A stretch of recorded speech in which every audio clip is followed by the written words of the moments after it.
কাছ থেকে দেখাই, তাহলে হয়তো বা বুঝতে পারবে। আর পেতো শাক বা বথুয়া শাক বলো অনেকে, এটা তো আলু থেকে হয়ে গেছে। আমার চাল করতে করতে চালে এটা হয়ে যাবে। ইন্ডাকশানে চা করতে করতেই আমার কিন্তু এদিকে চালও ধুয়ে ভাতের জন্য রেডি হয়ে যাবে। তো চলো ধুয়ে নিই।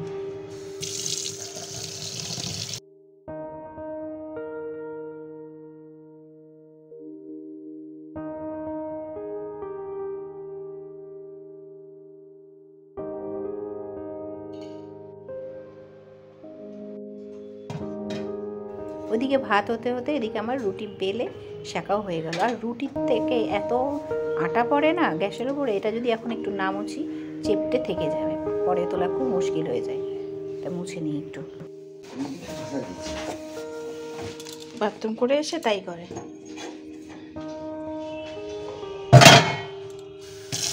প্রভাত বন্ধুরা, আশা করি তোমরা সকলেই ভালো আছো। তোমাদের ভালোবাসায় আমিও ভালো আছি। আজ হচ্ছে মঙ্গলবার, নতুন একটি সকাল, নতুন একটি দিন। সকলকে সুন্দর করে বলছি সুপ্রভাত। তাই চলো আজকের ব্লগটা এখন থেকেই শুরু করি। দেখতেই পেলে যে হাঁটতে গিয়েছিলাম, সেখান থেকে ফিরে এসেছি বাজার করে। এখনও এগুলো রয়েছে, ওই ঘরে সবজি রেখেছি, কিছু সবজি নিয়ে এসেছি। কদিন ছিলাম না, 2 দিন ছিলাম না, ফলে রাতেবেলা দেখে নিয়েছি কী কী দরকার, সেগুলো সব এখন নিয়ে আসলাম। মাছ কিনতে হবে, ওরা তো মাছ খাবে মঙ্গলবার, আমি খালি মঙ্গলবারের জন্য উপোস করি, নিরামিষ খাই। তা যাই হোক, আমারটা তো পরে ভাববো। এখন ওর বাবা যাবে, যেহেতু এক্সাম, সেজন্য সেই আবার 1.5-2 ঘন্টা আগেই বেরোবে। এখন তাণ্ডব লেগে গেছে।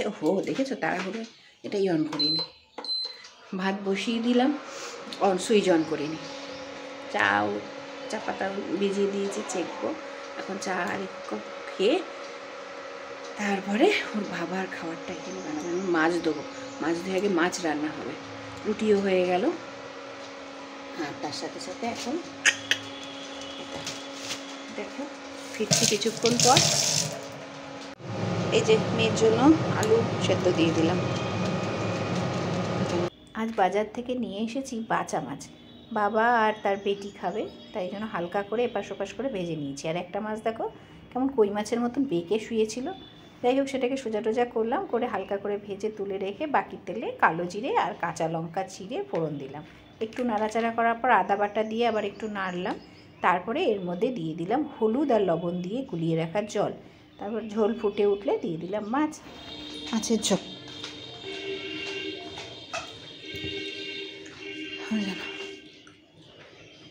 টিফিনটা বড়ি খেয়ে নাও। আসবে সব, বুনুরা বাড়ি গেছে, চলে আসবে। ঘি দিয়ে মেখে দিচ্ছি। তারা আলু সেদ্ধটা কি আমি মাখবো? আলু সেদ্ধটা কে খাবে? এখন খেতে বসলো, দিয়ে অনেক বেলা করে উঠেছে। এটা পাপা যাকে, হ্যাঁ হ্যাঁ ঠিক বলেছিস, এটা পাপার, আমি করে নিয়েছি। মায়ের জন্য গরম নাই দেখছিল, এটাতে গরম ছিল। তাহলে তুমি এটা পরে শুয়েছো কেন? এটা চেঞ্জ করে নাওনি কেন? গরম। জাস্ট 2 দিন আমরা কিন্তু 48 ঘন্টা ধরতে পারো। 48 ঘন্টার জন্য আমি বাড়ির বাইরে গেছিলাম, তার মাঝেই কিন্তু আবার ফিরে চলে আসলাম। তারপরে 2 দিন হিসাব মতন, 3 দিনও ভাবতে পারো, 2 রাত। 48 ঘন্টার জন্য বাড়ির বাইরে গিয়েছি। আর ফিরে এসে মানে আমি কুল কিনারা পাচ্ছি না, মানে তাল করতে পারছি না। এদিক পরিষ্কার করবো না, ওইটা ধরবো না, সেটা করব, একদম মানে যাচ্ছে তাই অবস্থা। এই জন্য না বাড়ি থেকে বেরোনো মানে এক সমস্যা, করেও যাব আবার ফিরে এসেও করতে হবে, মানে ভাবতে পারছি না। আমার মনে হয় তোমাদের সবারই এরকম হয়। যদি বাড়ি থেকে কয়েকদিনের জন্য যাও, তাহলে হয়তো বা এরকমই ফিরে এসে মানে সত্যি মাথা ধরে যাচ্ছে। একটু চা করেছিলাম ফিরে এসে, সেই চা আর আমি তখন খেতে পারিনি, এই যে ঠান্ডা হয়ে গেল চা, আমি তবু খেয়ে উঠতে পারিনি, মাথা ব্যথা হয়ে গেছে তো। পাপার জন্যই তো মাথাটা ধরে গেল। উফ বাবা, কি যন্ত্রণা, কি যন্ত্রণা। ফিরে আসার পরে যে এত কাজ। আর এই যে দেখো এখনও এখানে পড়ে আছে সমস্ত সবজি, যেগুলো নিয়ে এসেছি সেগুলো, তার সাথে নিয়ে এসেছি লেবু। এখন মেয়ের মাথায় সেটাকে দেব। আরেকজন বলল, আমি জানি না কতটা কাজ হবে, আমি আগে কাজটা হয় কি না সেটা দেখি, মানে একটু অন্যরকমভাবে বললো কি বলো তো, লেবুর রস, আদার রস আর হচ্ছে নারকেল তেল, তিনটে একসাথে দিয়ে মাথায় দিতে। আমি বেসিক্যালি শুধুমাত্র লেবুর রসই দিই, তা বললো সাথে আদার রস দিতে, তাতে নাকি আরও বেশি উপকার হয়। দেখো বসে পড়েছি লেবু থেরাপি করতে। খুশকি, মারাত্মক খুশকি, এবার কিছুতেই ওর যাচ্ছে না। আই দুটো পিস নিয়ে নিলাম, এর প্রচুর, দেখো একটাতেই কতটা নিয়েছি। আর আজকে এটার সাথে হেয়ার অয়েল মিশিয়েছি। একজন বললো না আদার রস নিতে, তাই একটু আদার রস নিলাম। জানি না কতটা কাজে দেবে, একটু আদার রস, অল্প পরিমাণে আদার রস। ডাইলুট করার জন্য জল দিলে ভালো হয়, শীতকাল দেখে জল দিতে পারছি না। হেয়ার অয়েল নিলাম, আর তার সাথে একটা গোটা লেবুর রস এতে টাটকা এই অবস্থাতে এক্ষুনি লাগিয়ে দিলাম। শ্যাম্পু যেদিন করছে সেদিন ভালোই, তারপরেই আবার গন্ডগোল হয়ে যাচ্ছে।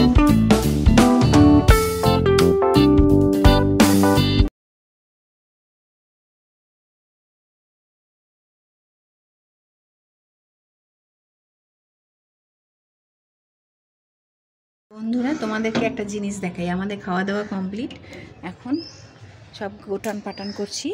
চলো দেখাই তোমাদের। এই দেখো কি একটা জিনিস, মজার আনন্দের একটা খবর। দেখো শীত চলে গেছে, কিন্তু একটা জিনিস এতদিনে আমাদের বাড়িতে এসেছে, কিন্তু তা সত্ত্বেও কিন্তু আমার খুব মনটা ভালো লাগছে। এটা হচ্ছে মাটির উনুন, ভেতরে মানে এমনভাবে রাখা আছে যে আমি বের করতে পারছি না। আমি বের করে আবার তোমাদের দেখাবো। একটুখানি ফাঁকা এই পাশটা হলো।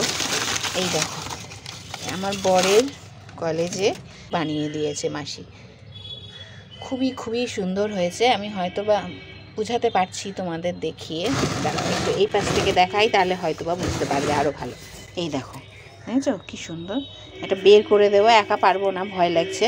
তা ওর বর আসুক, দুজনে মিলে ধরে বেঁধে যদি এটাকে একটু বের করতে পারি, আর যখন রান্না করব তখন তো আরোই দেখাবো।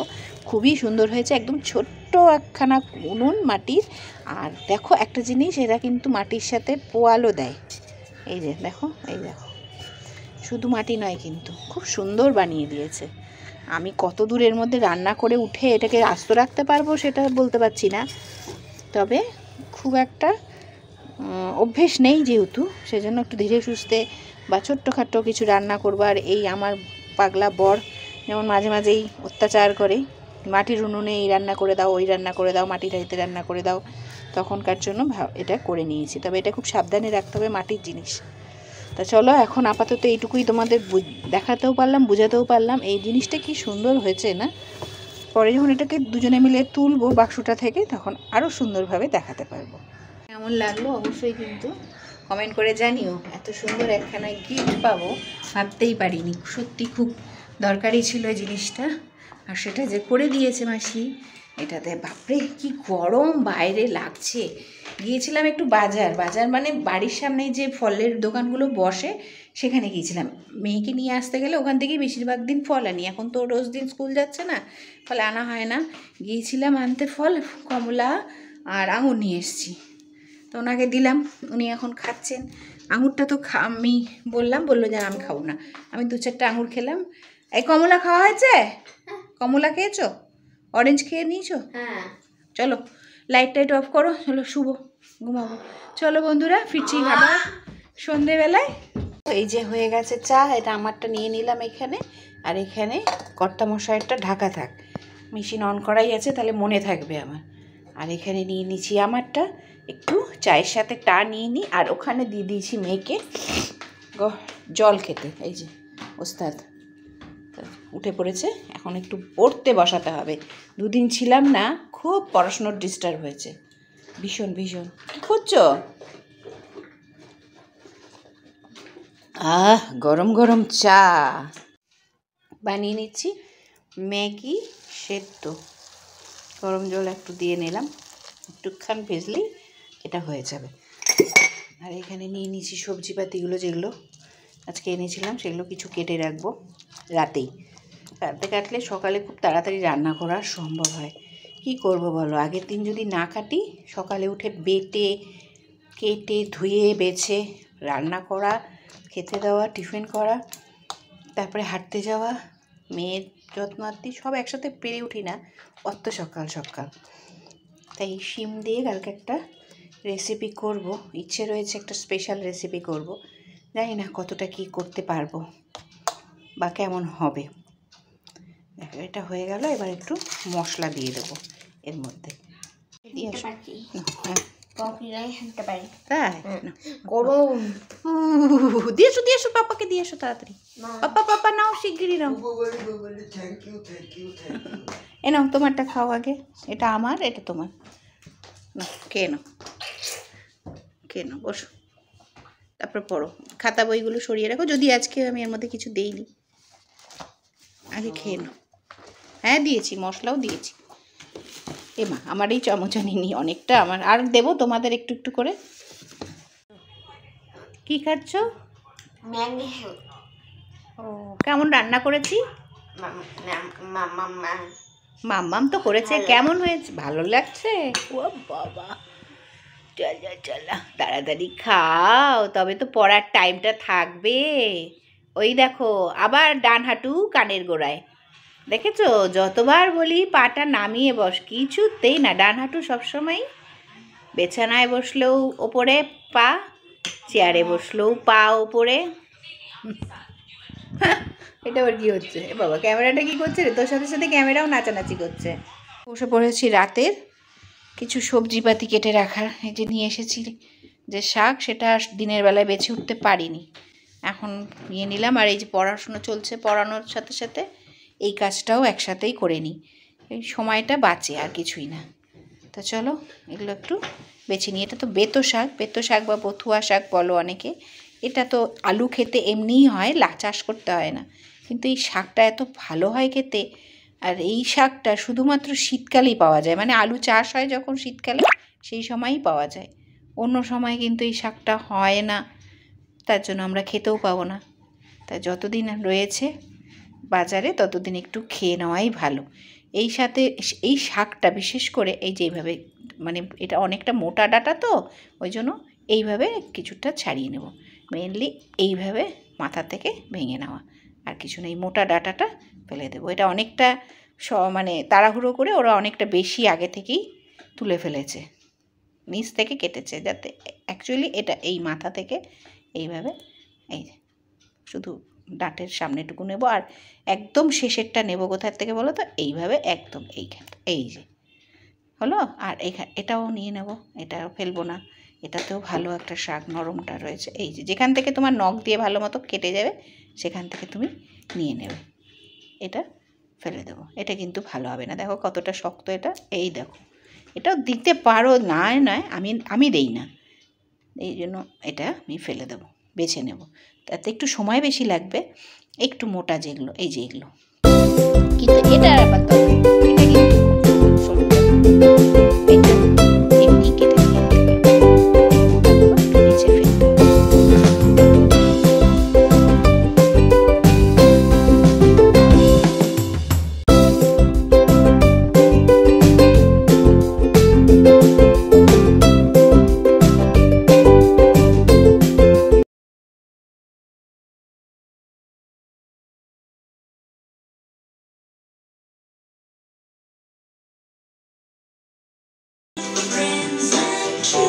Happy birthday, Monanica.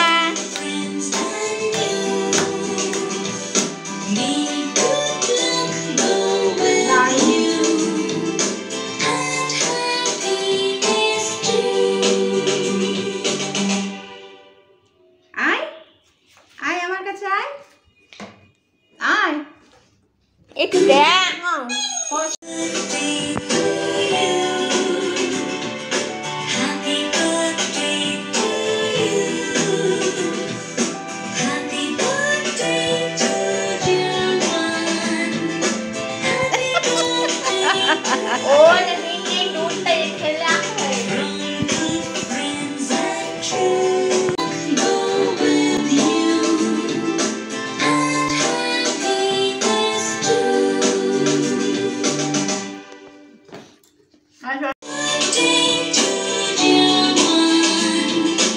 এই যে দেখো একদম ফ্রেশ হয়ে গেছি, সব কমপ্লিট। সারাদিনের অনেক প্রোগ্রাম, সব কিছু মোটামুটি শেষ হলো। আর সব থেকে বড় ব্যাপার আজকে যে ওর বর আবার একটা সারপ্রাইজ দিয়ে দিল, যেহেতু আমি জন্মদিনের দিন মানে সন্ধেবেলাটা বাড়িতে ছিলাম না, সেই কারণে তো আমার জন্মদিনের দিন কেক কাটিংটা হয়নি, যদিও সারপ্রাইজ ডিনারটা অবশ্য আগের দিনই খাওয়া হয়ে গিয়েছিল।